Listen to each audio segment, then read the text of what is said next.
আজকে আমরা বানাচ্ছি কাঁচা আমের লেবুর শরবত। ঘরোয়া পদ্ধতিতে কীভাবে ইজিলি হাতের কাছে জিনিস দিয়ে কাঁচা আমের শরবত বানানো যায় চলুন দেখুন, দেখতে থাকুন। প্রথমে আমগুলোকে ছিলে নিচ্ছি।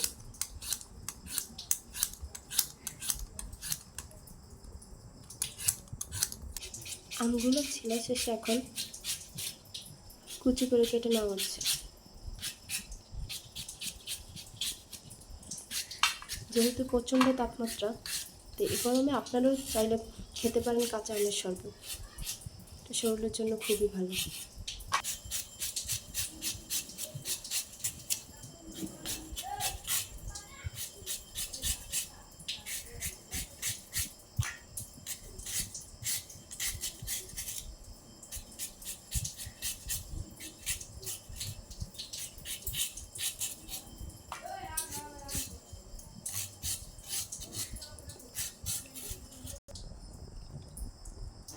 এখন লেবুর রসটা নিয়ে নিচ্ছি আলাদা করে।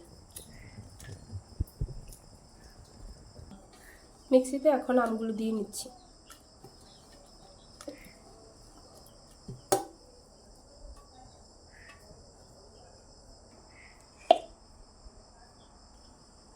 স্বাদ মতো লবণ দিয়ে নিচ্ছি,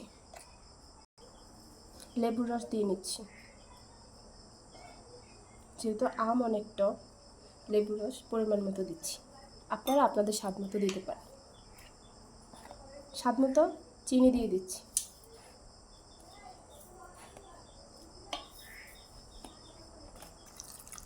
স্বাদ মতো পানি অ্যাড করতেছি। 1 গ্লাস পানি দিলাম। এখন ব্লেন্ড করে নিচ্ছি।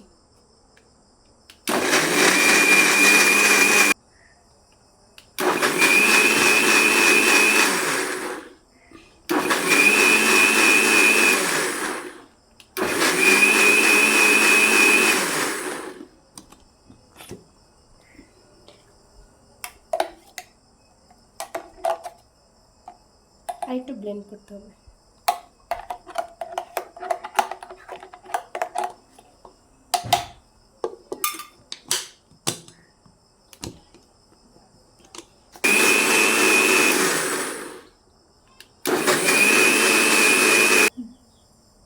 আমাদের কাঁচা আমের শরবত খাওয়ার জন্য একদম রেডি।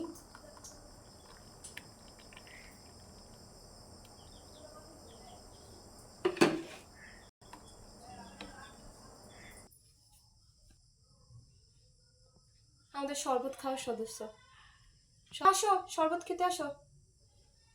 প্রচণ্ড গরমে শরবত খাওয়ার জন্য ওয়েট করতেছে।